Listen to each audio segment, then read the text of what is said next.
Começa agora o programa Bem Viver, uma prosa sobre saúde, bem-estar, comida e agroecologia. Produção Rádio Brasil de Fato.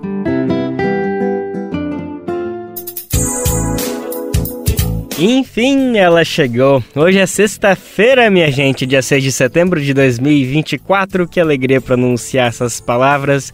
Todo mundo preparado para sextar, mas não sem antes conferir mais uma edição inédita e fresquinha do Bem Ver, uma produção do Brasil de Fato. Vamos combinar de todo mundo se informar direitinho na próxima 1 hora e aí todo mundo vai sextar na bela e devida paz. Meu nome é Lucas Weber e eu te acompanho nessa boa prosa que está começando agora pra gente pôr em destaque todos os assuntos fundamentais para pensar uma sociedade mais justa, mais igualitária para todo mundo. Então sim, a gente fala de agroecologia, saúde, alimentação, cultura, sem deixar de lado os assuntos quentes do momento. A gente fala assim de política, economia e outras coisas importantes que estão acontecendo pelo nosso país. Bom, bora saber os destaques que a gente preparou para a edição de hoje. 7 mulheres pela independência do Brasil. Vamos falar sobre esse álbum de Zélia Duncan e Ana Costa, que mostra o verdadeiro 7 de setembro que devemos celebrar. Brasil é show nas Paralimpíadas. Conversamos com a atleta Lara Lima, medalhista em Paris. E é amanhã, nas ruas, praças e comunidades, o Grito dos Excluídos completa 30 anos de luta pela justiça social. Sabatina do 3x4, Guilherme Boulos diz que tem 2 adversários, o bolsonarismo e o banditismo miliciano. Karim Ainuz, diretor cearense, fala sobre o cinema brasileiro e a importância de políticas públicas para o setor. Campo, florestas e cidades. Juventudes da Amazônia se organizam em rede para cobrar políticas públicas. É isso e muito mais. Se liga que o programa de hoje está só começando. Quero o mar como já quis o chão, velejar no vento do pulmão, a incerteza como capitão, o mar. 1000 cometas para me guiar, horizontes fora do lugar, astrolar. E o Bem Ver de hoje tem a alegria de receber a artista, cantora, compositora Ana Costa, ela que está desfilando aí na praça com um novo álbum, se chama Pra Recomeçar. Inclusive a gente está ouvindo uma das faixas, Só a Maré, que de certa forma já até exemplifica um pouquinho quais são os módulos, quais são os caminhos que esse álbum traz. Ele é embasado no samba, mas tem muito de bossa nova, blues, um tanto de jexá, tudo isso vai fazendo essa composição para marcar esse álbum Pra Recomeçar, que está disponível em todas as plataformas. A gente vai lá falar sobre isso, mas antes também deixa eu lembrar que a Ana Costa lançou 2 álbuns em parceria com Zélia Duncan e também tem um EP com o coletivo de mulheres compositoras 50+. A gente vai falar sobre tudo isso, mas antes de tudo, deixa eu te cumprimentar, Ana Costa, que alegria te receber aqui no programa. Obrigado pela disponibilidade para atender a gente aqui do Brasil de Fato, viu? Obrigada, agradeço e estar participando aqui do Brasil de Fato, podendo falar um pouquinho da minha história. Muito obrigada mesmo. Imagina, a gente que agradece a disponibilidade. Ana, vamos falar sim da tua história, mas antes acho que a gente vamos recomeçar, ou vamos começar, né, já dizendo, né, já fazendo uma brincadeirinha com o nome do álbum, justamente sobre esse trabalho aí que vem depois de 7 anos. Enfim, eu quero te escutar um pouquinho de como que é essa questão do artista, de ter toda uma preparação para lançar um novo trabalho, porque é uma maneira de se jogar no mundo, é sempre uma expectativa. Eu imagino que quanto mais espera, maior aumenta justamente essa pressão de se expor, de trazer algo novo. Então eu queria te ouvir um pouquinho de como que são as raízes, quais são as influências para esse trabalho que a gente acabou de ouvir uma faixa, vamos ouvir um pouquinho mais também daqui a pouco, para recomeçar. Olha, Lucas, na verdade, eu nunca estive parada, né?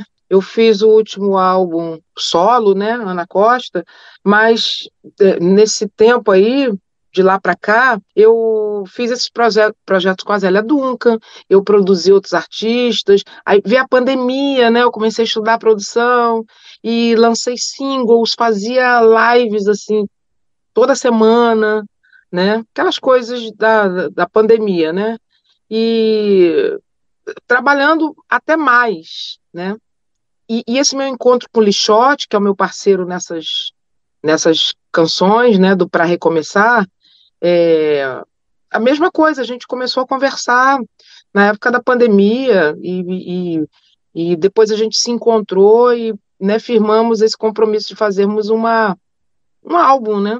Colocar essas músicas aí, né?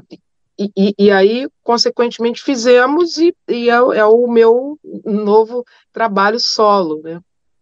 Sim, E, pode falar. então, quando você lança single, parece que você não, né? Parece que você lançou um single, né?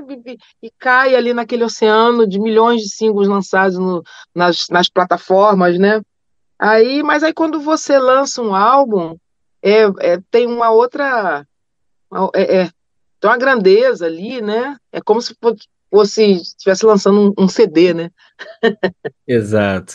Eu até ia perguntar justamente isso para ti, né? Tu filosofando um pouquinho sobre essas diferenças de fazer um trabalho consolidado, digamos, um álbum e ao mesmo tempo lançar singles, digamos, pílulas, né? Porque eu, de certa forma, vem mudando um pouquinho o consumo de músicas, né? Antes havia essa expectativa primeiro do vinil, né? A chegada de um vinil e antes que não tinha internet, então as coisas eram outro tempo. Bom, depois teve o CD que eu acho que ainda manteve essa materialidade do trabalho, mas de repente as coisas estão muito mais pulverizadas.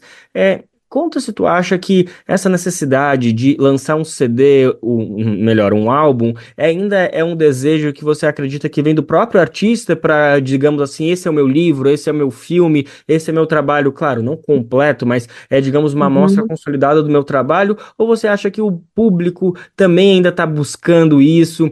Enfim, queria entender um pouquinho de se você acha que essa pulverização já alcançou todas as esferas ou ainda existe uma expectativa para o lançamento de um álbum, por exemplo? Acho que depende do artista, depende para quem ele fala, sabe? Eu não esqueço uma coisa que a Leila Pinheiro me falou uma vez, assim, tipo, a gente quer estar em todos os lugares, a gente quer fazer tudo que, né, aparece como novidade, como uma receita que deu certo, né, uma experiência que deu certo. E aí ela falou para mim, poxa, Ana, eu acho que nós, temos que montar a nossa barraquinha, que é tipo falar para o nosso público, entender qual é o nosso público e falar para ele. Se o público é aquele público que quer ver uma história, quer ouvir uma história, começo, meio e fim, né? Então eu vou fazer o álbum sim, por mais que as pessoas falem, não, é importante que você lance só singles, porque todo mundo está lançando. Não é bem assim, né? Eu tenho ouvido muita coisa nova no Spotify, principalmente, e pego assim por faixa, é, é, por estilo musical e por faixa etária, assim. Qual é uma artista jovem? Aí você chega lá na página dela, só tem singles. Ela nunca lançou um álbum.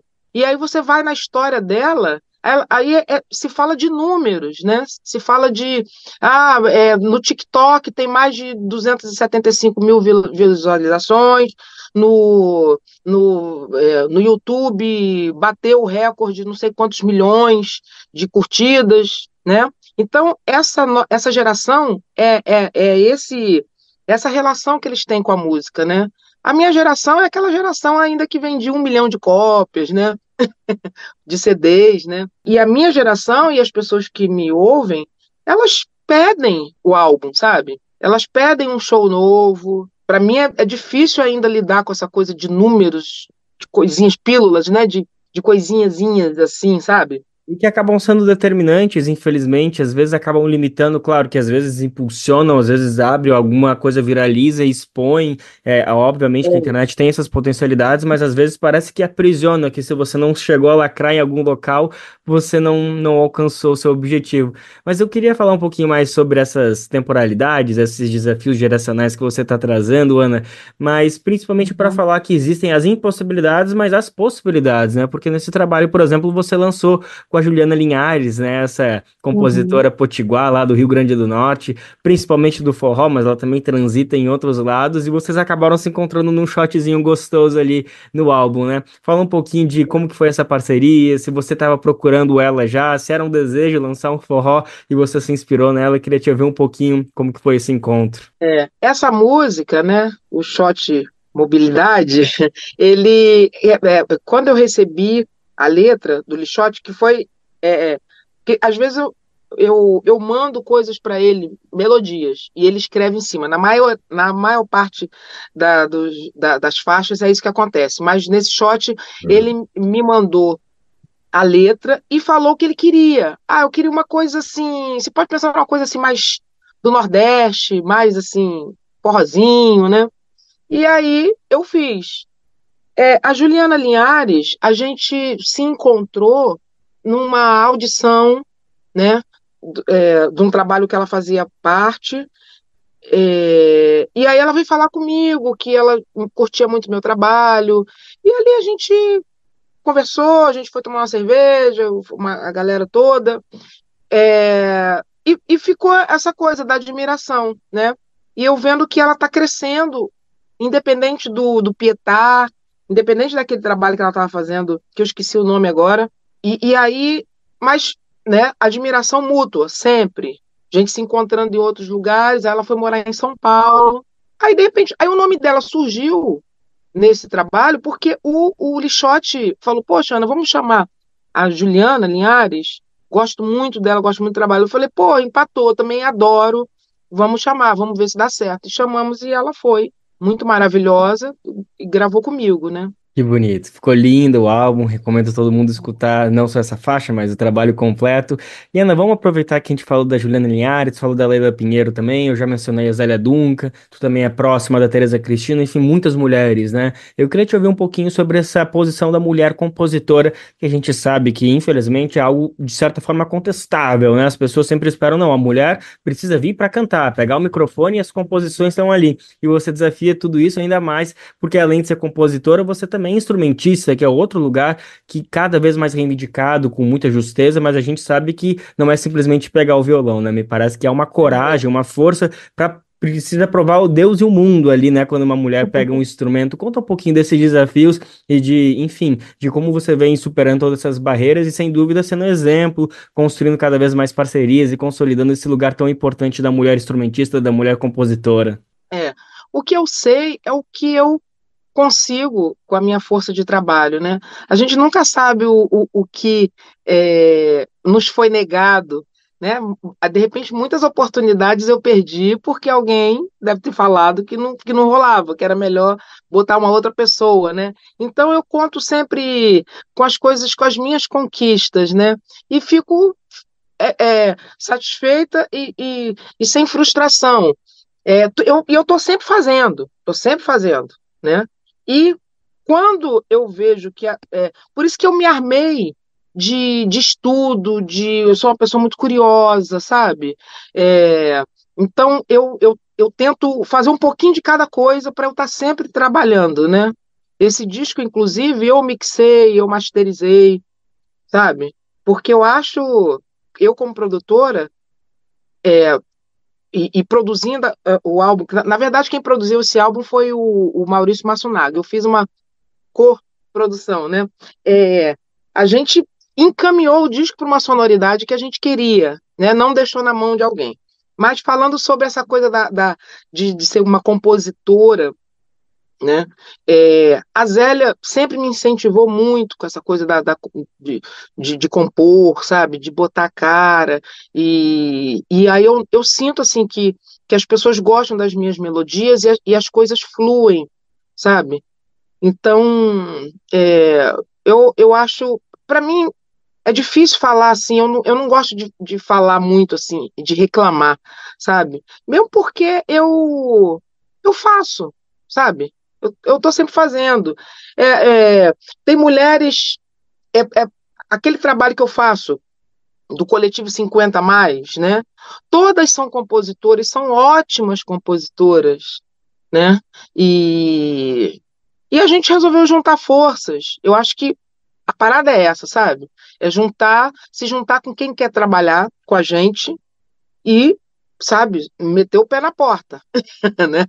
Então, é isso. Se tem que mixar, eu vou lá e mixo. Pode não ficar, sabe, maravilhoso como um engenheiro de áudio que faz a masterização lá em Los Angeles, entendeu? Mas eu boto meu trabalho na rua e isso eu aprendi muito com a galera jovem, sabe? Com a galera do pop, do hip hop, do trap, sabe? Do funk, que quebrou essa barreira de que você não pode fazer porque para fazer tem que ter US$ 1 milhão. Não precisa ter US$ 1 milhão, não. Eu quero o meu computador, meu fone de ouvido, minha placa de som, e vamos lá, vamos gravar, sabe? Eu E- fiz esse movimento na época da pandemia. Tem um grupo, o Samba que Elas Querem, né? Só de mulheres de samba, e elas estavam assim, poxa, não sei o quê, começo da pandemia. Eu falei, pô, vamos gravar um single. Aí levei a parafernália toda lá para casa de uma das meninas, montei os microfones, montei as coisas. Quer dizer, ficou lindo? Não, não ficou. A música tá aí, sabe? Mas assim, a alma do negócio foi linda. Como a coisa aconteceu, foi lindo, sabe? Mas a qualidade poética é das melhores possíveis, né? Mas a gente não deixou de lançar porque a gente não tinha dinheiro, porque, entendeu? Não tinha os melhores técnicos para trabalharem com a gente, não tinha estúdio, sabe? Eu acho que hoje em dia fazer música é meio que por aí, sabe? E eu vejo um monte de mulheres muito boas e compondo e se mostrando aí, sabe? Eu acho que essas novas gerações, elas estão muito menos preocupadas com isso, sabe? Sim, esse encontro Adoro. geracional que a gente está falando ao longo da entrevista, que é isso, tem que buscar as potencialidades, não os impedimentos, mas sim tentar construir tudo isso junto, o que vem de antes, o que vem depois, o que vem agora.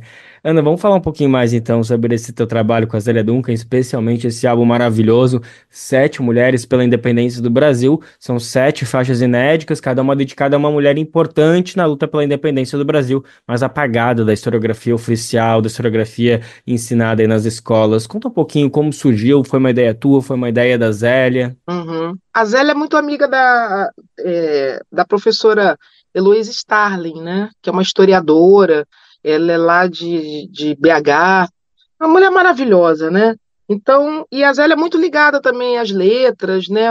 E- fez livro, né? Contando é, é, com histórias, crônicas da vida dela, né? E a Heloísa estava lançando esse livro, né? Junto com a Antônia Pellegrino.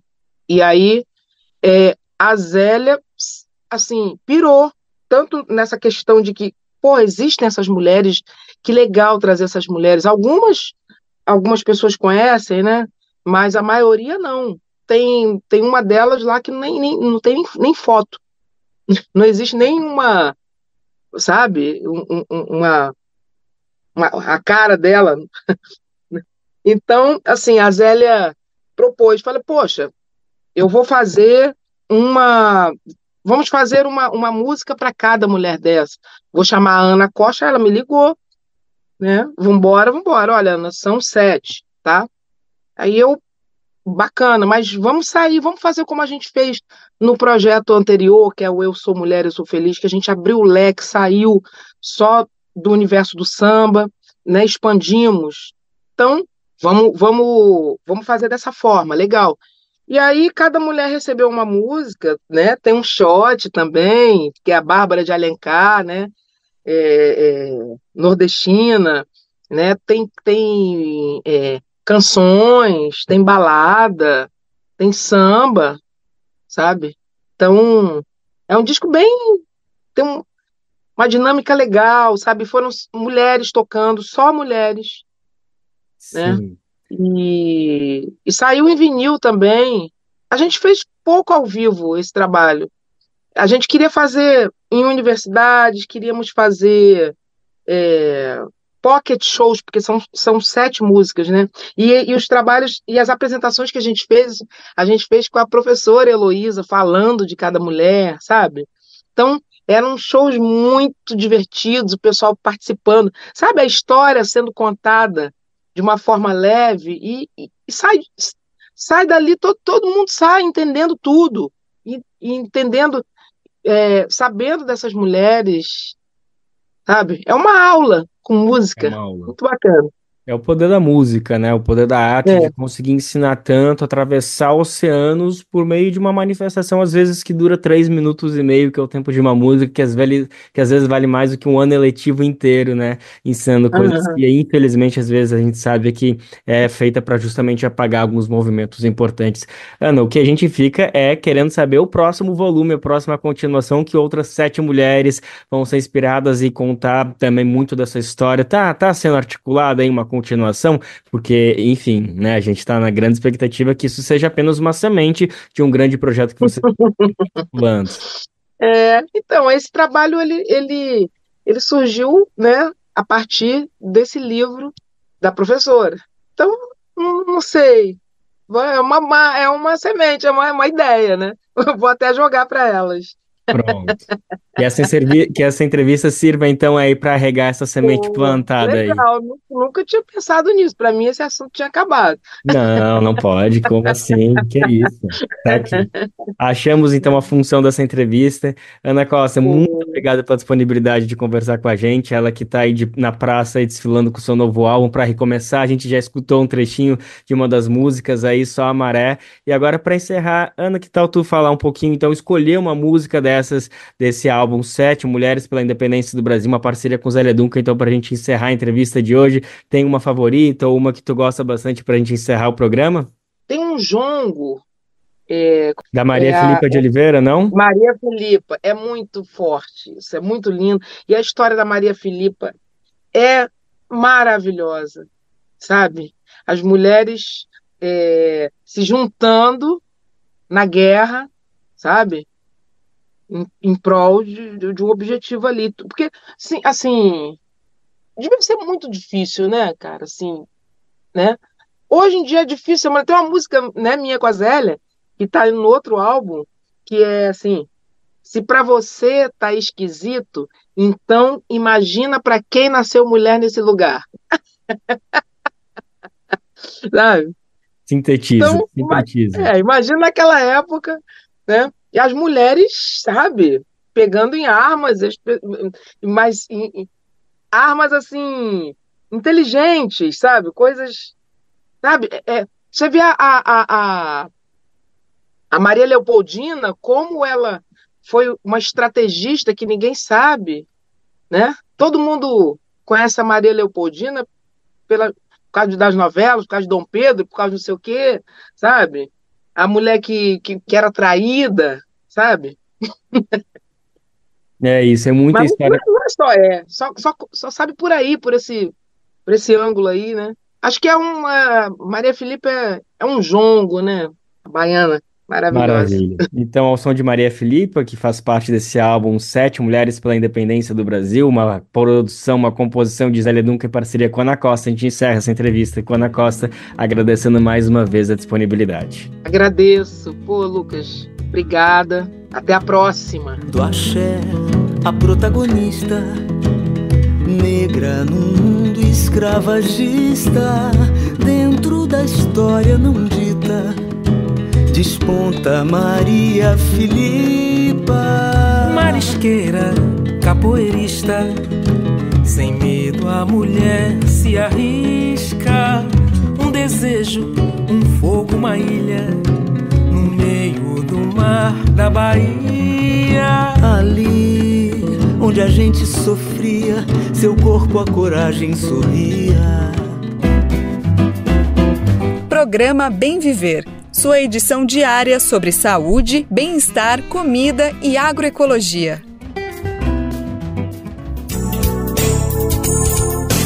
Vamos aproveitar então para trazer aquele recadinho que a gente não se cansa de compartilhar todos os dias aqui no Bem Viver. Sabia que a gente distribui de graça nosso programa para você nos ajudar nessa missão de propagar as nossas vozes de norte a sul, leste a oeste do país? Se você é dono, comanda aí uma rádio comunitária, regional, educativa, seja o que for, a gente manda o nosso programa cedinho da manhã para você nos ajudar nessa missão.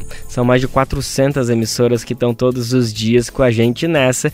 E se você tem interesse e disponibilidade, faz o seguinte, vai em radiobrasildefato.com.br e lá você clica em como ser uma rádio parceira, que tem o caminho, o tutorial para você entrar junto com a gente nessa. Agora a gente volta a falar sobre o Grito dos Excluídos aqui do Bem Viver. Lembrando que o movimento está completando 30 anos de existência e amanhã, sábado, 7 de setembro, teremos atos em todo o país. A proposta é lutar por justiça social, organizando uma mobilização massiva justamente no 7 de setembro. O lema desse ano é "Todas as formas de vida importam, mas quem se importa?". Nesse ano, a atividade promete denunciar, em especial, as crises ambientais, destacando que elas afetam principalmente a população mais vulnerabilizada. Todas as formas de vida importam, mas quem se importa? Esse é o lema deste ano do Grito dos Excluídos, manifestação que acontece todo dia 7 de setembro em contraponto ao Grito da Independência, com um tom crítico ao sistema econômico vigente. Em 2024, a mobilização também celebra 30 anos de luta pela justiça social e promete denunciar, em especial, as crises ambientais que afetam principalmente os mais vulneráveis. O ato marca, por exemplo, tragédias vivenciadas recentemente, como as enchentes do Rio Grande do Sul e ainda as secas na Amazônia. Quem fala mais sobre isso é Jair Gomes, membro da comissão organizadora do Grito dos Excluídos e Excluídas de Belo Horizonte. Estamos vivendo aí no mundo, várias agressões, a questão ambiental, a questão da violência urbana, a questão dos povos indígenas, dos quilombolas e tudo mais. Então, essa reflexão que esse tema nos traz esse ano, todas as formas de vida importam, mas quem se importa, é muito no sentido de chamar a atenção de nós, enquanto cidadãos e cidadãs, e, claro, cristãos e cristãs também, que já que o grito surgiu lá em 94 para 95, dentro da própria do movimento da Igreja Católica, Então, é nesse sentido de chamar a atenção dos cristãos e cristãs, e cidadãos e cidadãs de modo geral, sobre a que ponto, de fato, nós estamos defendendo a vida, em todas as formas dela, seja vegetal, animal, e a vida humana também. O Grito dos Excluídos surgiu oficialmente a partir da CNBB, a Conferência Nacional dos Bispos do Brasil, que em 1994 promovia um mutirão nacional de reflexão sobre quem seriam os protagonistas para resolver a questão da exclusão no Brasil. De lá para cá, foram 30 anos atualizando o lema, mas mantendo o mesmo princípio: a vida em primeiro lugar. A ideia é cobrar por direitos que já deveriam ser garantidos, mas essa é uma realidade distante de muitos brasileiros, que ainda carecem de acesso a um conjunto de políticas importantes para ter uma vida plena. O cientista social Frederico Santana, integrante da comissão organizadora do Grito, relembra momentos marcantes da história da manifestação. Um deles foi durante a luta contra o golpe contra Dilma, em 2016. O grito de 2016 foi um grito muito forte, muito grande. Também o grito de 2015, quando o Brasil já estava numa situação polarizada. Foi um ano, ao longo de 2015, que uma hora ia os vermelhos para a rua, uma hora os amarelos, uma hora ia os vermelhos, uma hora ia o amarelo. Então o grito também potencializou um pouco esse debate político no país. Teve alguns anos antes de 2015, quando o tema foi Juventude que ousa lutar, constrói o projeto popular.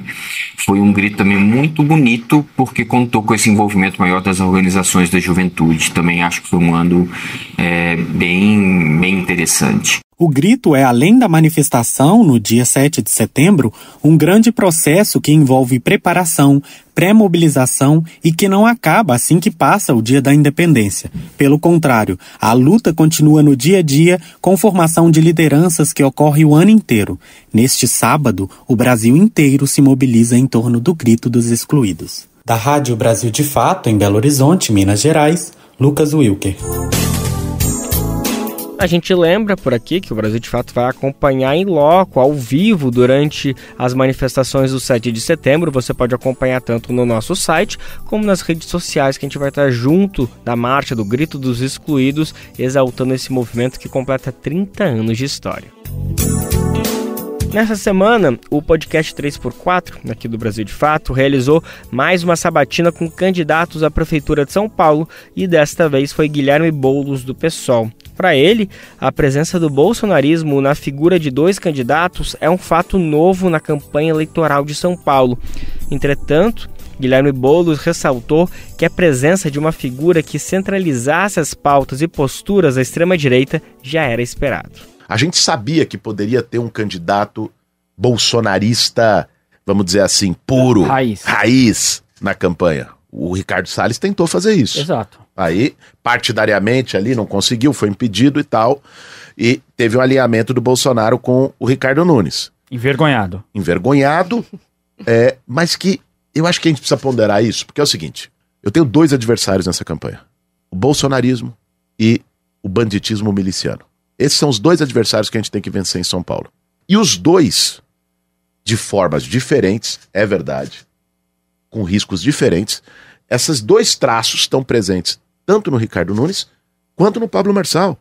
O Ricardo Nunes é o bolsonarista que come de garfo e faca, certo? Que tenta se posar como alguém centrista, moderado. Mas o cara, esses dias, disse que o 8 de janeiro não foi golpe. O cara disse que o Bolsonaro fez tudo certo na pandemia. O cara inventou esse tipo de fake news que eu estava citando aqui agora. Isso não saiu da boca do Marçal, saiu da boca do Nunes. O cara, até o ano passado, tinha um secretário das mudanças climáticas da cidade de São Paulo que era negacionista do aquecimento global. Não dá para pegar pelo valor de face, nós temos que pegar a pessoa e o candidato pelo que ele é de fato. Além disso, foi na gestão do Ricardo Nunes que a gente viu o maior escândalo de penetração do crime organizado no sistema de transporte de São Paulo. Então, o Ricardo Nunes tem esse lado. O Pablo Marçal é esse bolsonarismo virulento, violento, da lacração, do ataque a qualquer custo, da falta de qualquer tipo de limite, e ao mesmo tempo um cara que demonstra ligações absolutamente incríveis, como ele conseguiu em tão pouco tempo construir relações tão orgânicas com setores do crime organizado em São Paulo. Então esses são os adversários que eu vou enfrentar. A luta contra a extrema-direita foi assunto presente nas sabatinas anteriores. A proposta foi defendida pelos candidatos Ricardo Senesi, da UP, e também Altino Prazeres, do PSTU. Marçal e Nunes disputam com Boulos o primeiro lugar na corrida eleitoral e estão em empate técnico. Isso foi considerando a primeira pesquisa Datafolha após o início do horário eleitoral e foi divulgada ontem.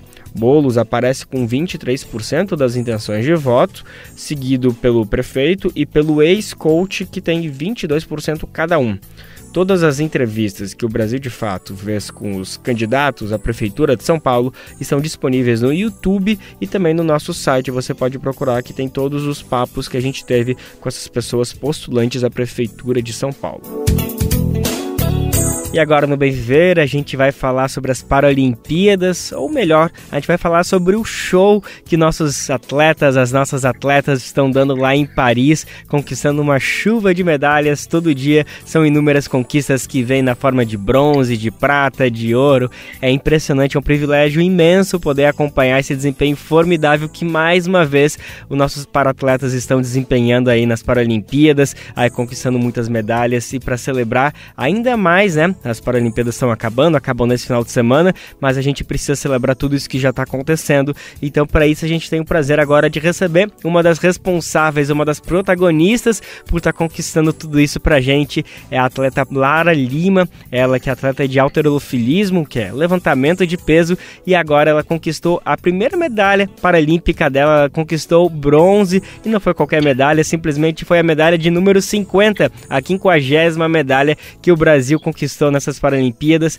Bom, então antes de tudo, Lara, muito obrigado pela tua disponibilidade de conversar aqui um pouquinho com a gente do Brasil de Fato, e também parabéns por essa conquista, muito orgulho poder falar contigo. Obrigado mais uma vez pela disponibilidade, viu?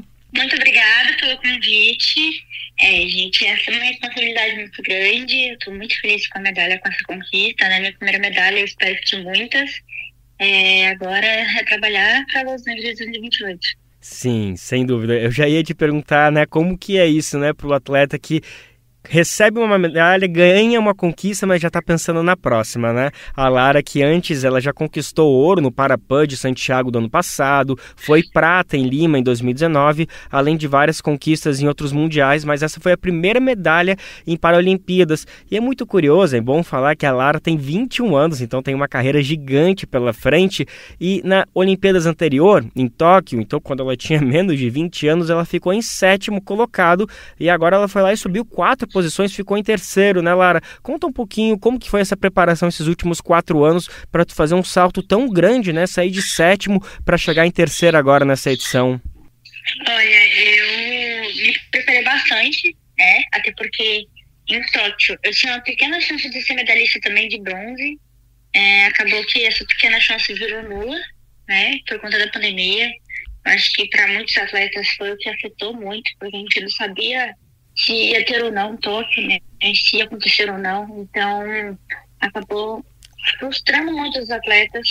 E eu não fui diferente, né? Acabou que a gente chegou em Tóquio. Eu fui uma das pessoas que estava no grupo cinza, então a gente não podia treinar. A gente ficou 2 semanas sem treino.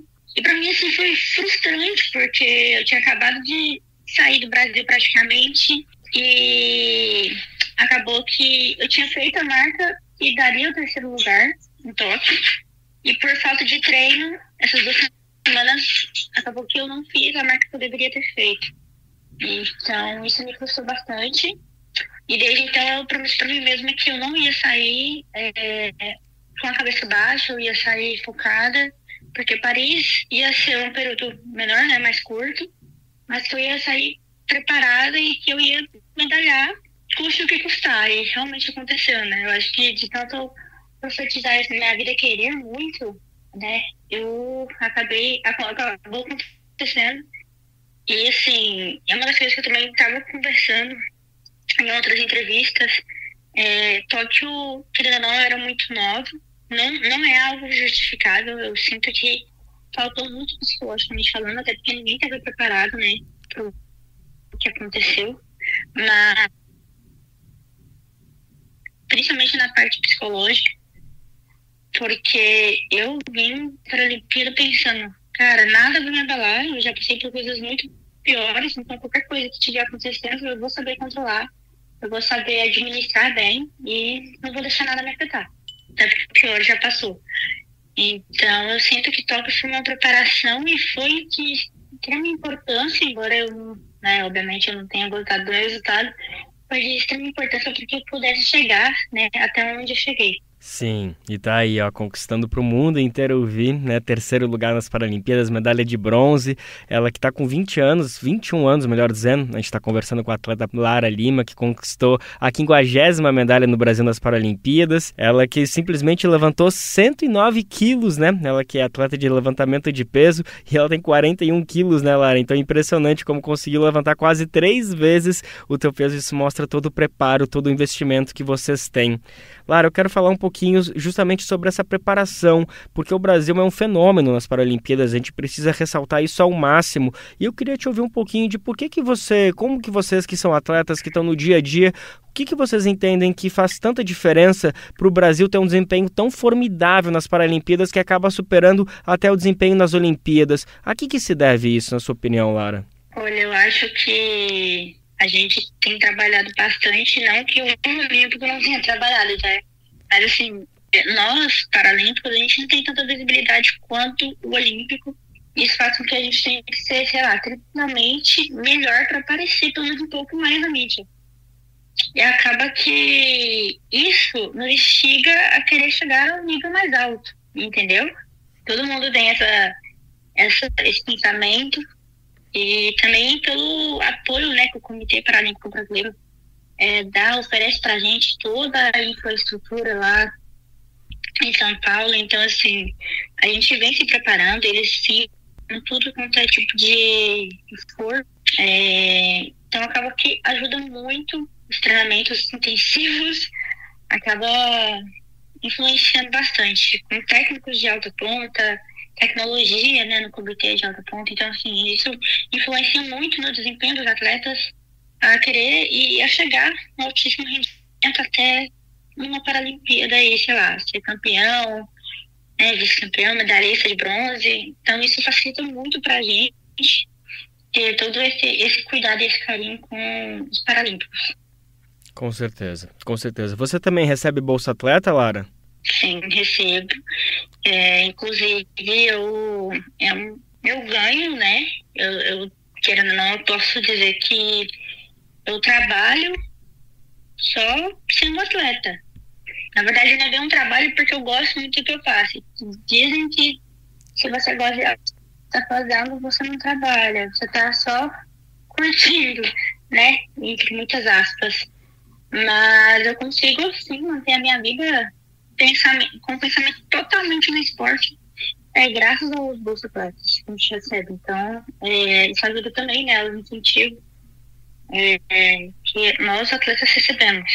Que importante isso. É muito importante a gente comunicar isso para todo mundo que está nos acompanhando, de entender por que nossos atletas, nossos para-atletas têm esse desempenho, sem dúvida, porque tem condições de se dedicar a essa profissão, que a Lara estava brincando um pouquinho, né? Não é exatamente uma profissão porque ela ama o que faz, mas como ela é uma profissional de alta ponta, acho que sim, tem que ser chamado de trabalho também. Lara, você estava comentando um pouquinho da falta de visibilidade, né, que as Paralimpíadas recebem, deixam de receber, melhor dizendo. Eu queria te ouvir um pouquinho sobre se você entende que as Paralimpíadas são importantes para a luta anticapacitista. Tu acha que isso de alguma maneira ajuda a educar as pessoas a entender como que a gente precisa interpretar esse assunto tão fundamental da nossa sociedade? Claro, eu acho que é o seguinte, a questão do capacitismo é em relação à falta de conhecimento, né? Muita gente não sabe que existe um mundo paralímpico. Embora hoje em dia tenha melhorado bastante graças à visibilidade que estamos ganhando aos poucos, mas, querendo ou não, a gente ainda é pouco visível comparado ao Olímpico. E isso acaba dificultando, porque informação, né? Falta de informação. Como é que eu devo me dirigir a palavra para tal pessoa, por exemplo? E assim, é falta do conhecimento de saber como é que é o novo e saber respeitar o diferente. Como é que eu vou chegar numa pessoa se eu não sei como é que eu posso chegar? Como é que eu vou saber se ninguém está falando sobre? Então, assim, eu acho que é mais conhecimento, né? A mídia deve ajudar bastante sobre. E eu não acredito que seja algo tão ruim, já que, vamos dizer assim, que diminuiu, né? Conforme a mídia vem chegando, vem mostrando nosso potencial, digamos assim, nosso talento paralímpico, né? Então, acaba que melhorou, né, digamos assim, pode ser bem melhor, pode existir, mas em comparação a antes, que a gente não tinha visibilidade nenhuma e qualquer coisa que é diferente do que as pessoas estão acostumadas, elas vão ali para julgar mesmo, não todas, não estou generalizando, mas assim, uma parte das pessoas. Então, conforme as pessoas vão sabendo do que se trata, isso vai ficando mais natural para elas e acaba que ajuda muito nessa questão de capacitismo. Sem dúvida alguma. E daí a importância da gente falar das Paralimpíadas, falar dos nossos atletas e conseguir transpor isso para o nosso dia a dia. Bom, a gente acabou de falar com Lara Lima, ela que foi medalhista de bronze nas Paralimpíadas, conquistou simplesmente a medalha de número 50 nessa edição dos Jogos para o Brasil. Ela conquistou essa medalha no levantamento de peso, ela é atleta de halterofilismo e ela falou diretamente de Paris com a gente, aí celebrando ainda mais uma vez a vitória.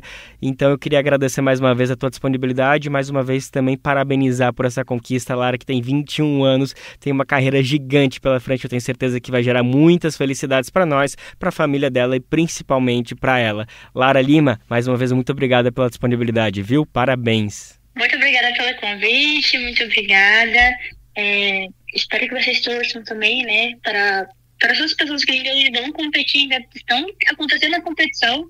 Então, a gente espera que torçam bastante e que o Brasil aumente cada vez mais o número de medalhas. Bora, vai Brasil! Vai Brasil! Você está ouvindo o programa Bem Viver, uma prosa sobre saúde, bem-estar, comida e agroecologia.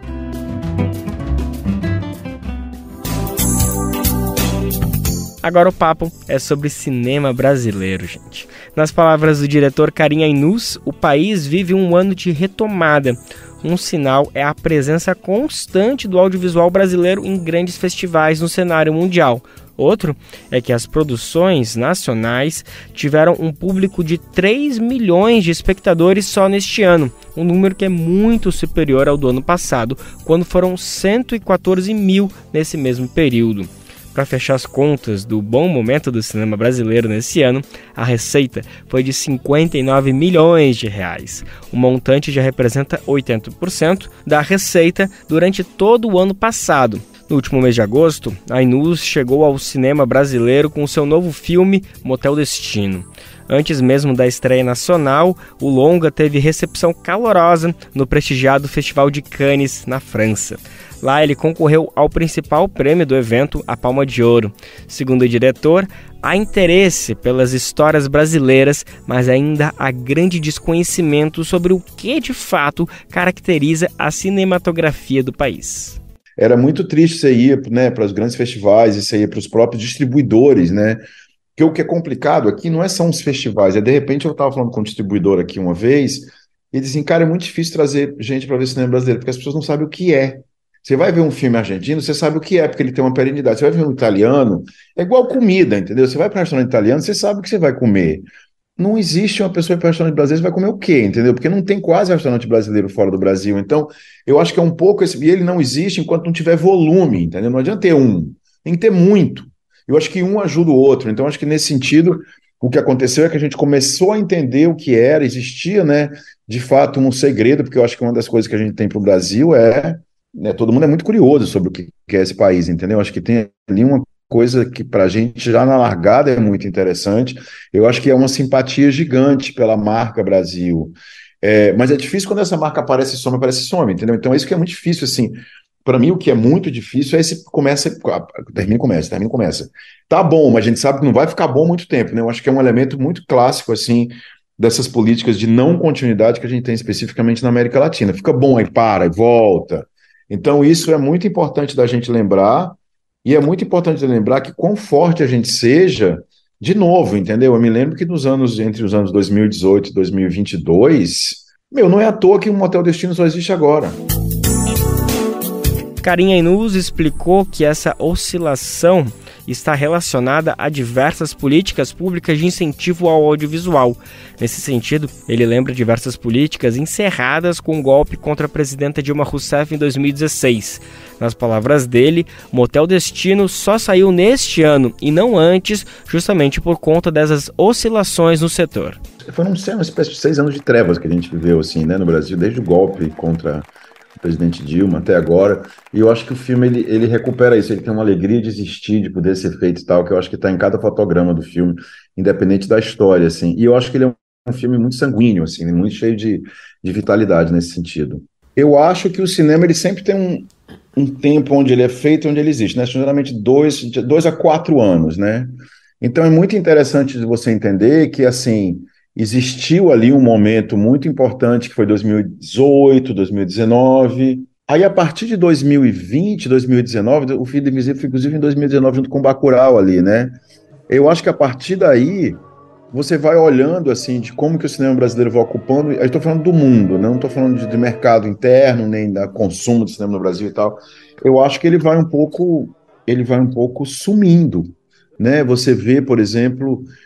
faz um estudo aí entre 2000 e 2019, claro que tem a pandemia, tem uma série de elementos que um pouco são uma espécie de cortina de fumaça disso, né? Mas não é a pandemia que fez isso. O fato é que houve ali uma decisão política de se interromper um processo em ascensão. A gente estava em altitude de cruzeiro, e de repente a gente teve que aterrissar para subir de novo agora, entendeu? Então, eu acho que houve esse momento de exuberância, assim, mas esse momento foi interrompido, assim. O filme Motel Destino conta a história de Heraldo, um jovem cearense que precisa fugir de uma quadrilha local. Ele se refugia em um motel de beira de estrada e lá encontra o casal Dayana e Elias, que é o proprietário desse imóvel. O enredo coloca à prova os limites físicos e emocionais desse trio protagonista. Motel Destino marca o retorno de Ainuz ao Ceará, sua terra natal, após anos dedicado a filmar histórias em outras partes. Os incentivos financeiros para o projeto foram aprovados entre os anos de 2016 e 2017, mas, após a eleição de Jair Bolsonaro, em 2018, o diretor afirma que o país sofreu uma vilanização do audiovisual. Eu acho que o que aconteceu nesse filme é que ele, de fato, documenta não só a volta para casa em si, de filmar no Ceará, que é algo que eu não fazia há 12 anos, mas a possibilidade de filmar no Brasil de novo. Acho que é importante a gente falar disso. Assim, eu acho que para muita gente, não só eu, o que aconteceu nos últimos 6 anos no Brasil, claro que isso foi, né, catalisado e piorado pela pandemia, mas foi uma espécie de vilanização do audiovisual, de vilanização de qualquer produção cultural que fosse um pouco mais libertária, digamos assim, né? Então, eu não achei que eu ia voltar a filmar. Esse projeto, como eu falei algumas vezes, é um projeto que foi financiado lá atrás, mas que eu tinha desistido dele, assim, porque eu imaginei que o contrato que a gente assinou durante a gestão, né, onde ele foi agraciado, a gente não conseguiu, assim, né, não conseguiu receber o que de fato nos era devido. Então foi uma alegria muito grande poder voltar ao Brasil, poder fazer um cinema que é absolutamente brasileiro, assim, poder filmar de novo no Ceará, e ainda mais teve um outro tema, assim, que foi filmar numa região do Ceará muito próximo onde eu passava minhas férias durante toda a minha infância. Então acho que, enfim, são várias coisas que trazem para o filme um caráter um tanto explosivo, assim, um tanto inflamável, sabe? Assim, eu acho que o filme tem isso, assim, eu acho que ele tem algo que é muito vital. O filme de Karim Ainuz, captado em película e com saturação alta, traz o espectador às luzes do Ceará. Há também o clima tórrido do litoral e, como marca da cinematografia, o foco nos personagens e nas histórias. O filme Um Motel Destino segue em cartaz em diversas salas por todo o país, e essa conversa completa com o diretor Karim Ainuz você pode conferir lá no BDF Entrevista, que está disponível no nosso site, no YouTube do Brasil de Fato e também nas principais plataformas de podcast. Não vai perder, né, gente? Você adora ler, ama livros e gostaria de entender melhor o nosso país? Imagine receber todo mês um kit com um livro e um dossiê que te ajuda a entender a nossa sociedade hoje, por um preço baixinho e com frete grátis para todo o Brasil. Este é o Clube do Livro da Expressão Popular. Para saber mais, acesse o site expressãopopular.com.br e escolha seu plano. Assine agora! Expressão Popular. 20 anos na Batalha das Ideias.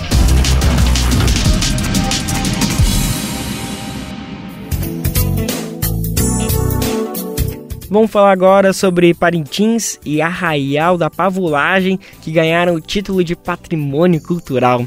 A gente vai saber mais com o Madison Euler, da Rádio Nacional. O Festival Folclórico de Parintins, com os bois Garantido e Caprichoso e o Arraial do Pavulagem, agora são oficialmente patrimônios culturais e materiais do Brasil.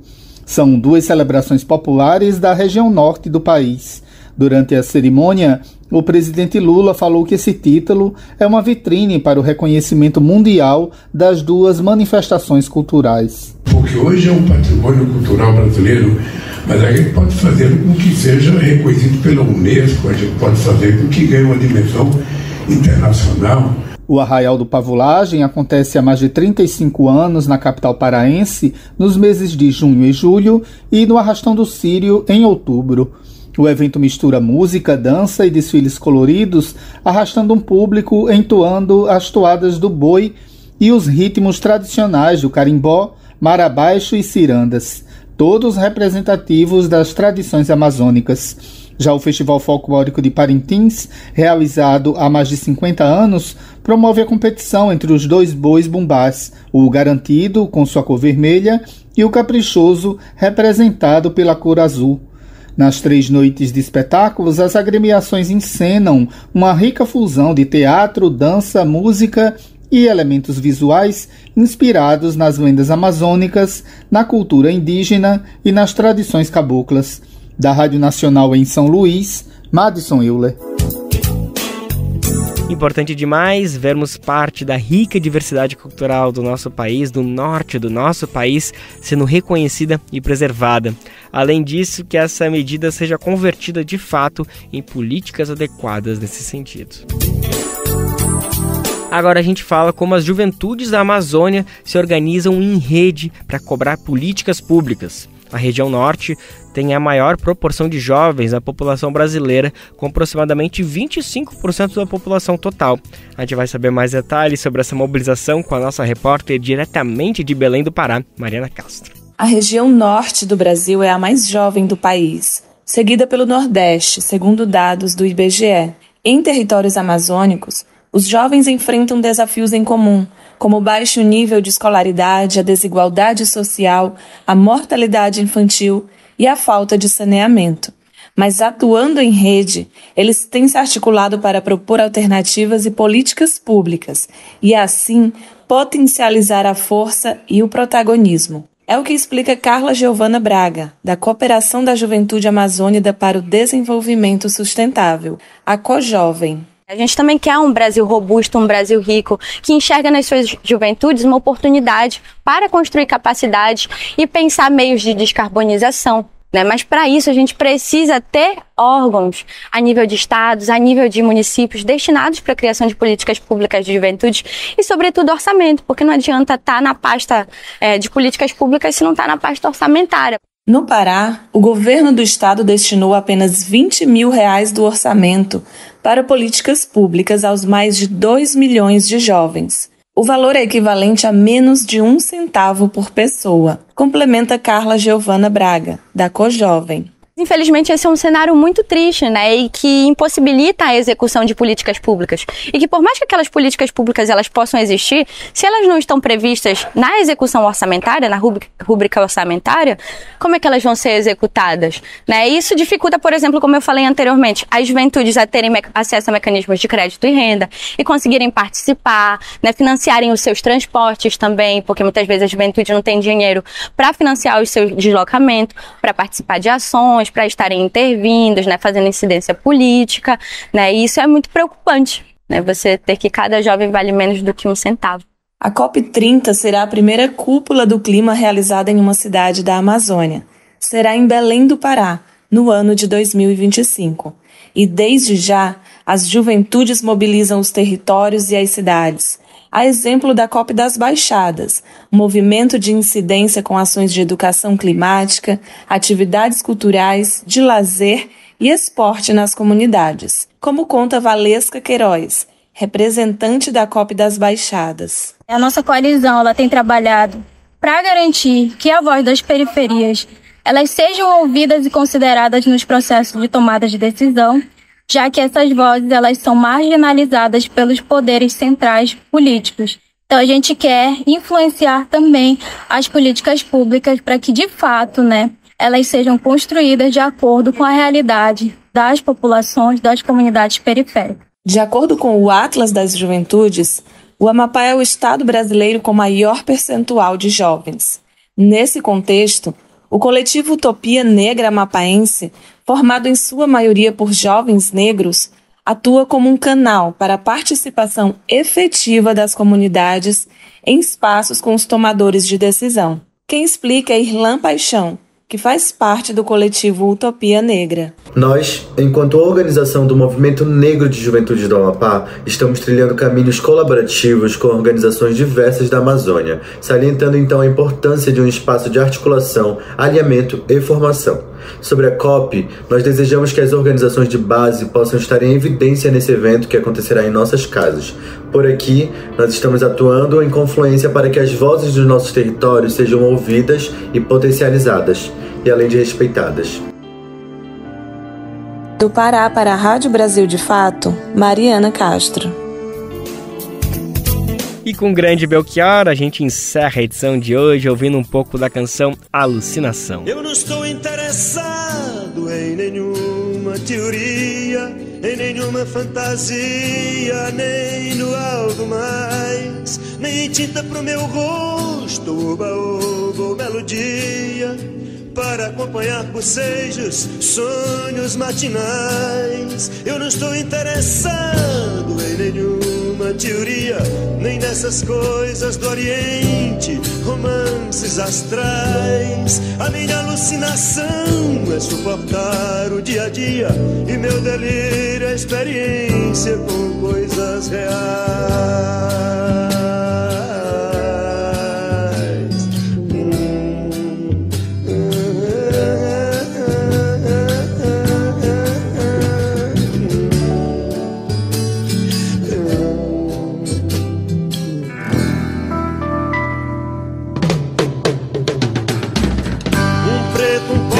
Estudante, uma mulher sozinha, blue jeans e motocicletas, pessoas cinzas normais, garotas dentro da noite, revólver, cheira cachorro, os humilhados do parque com os seus jornais,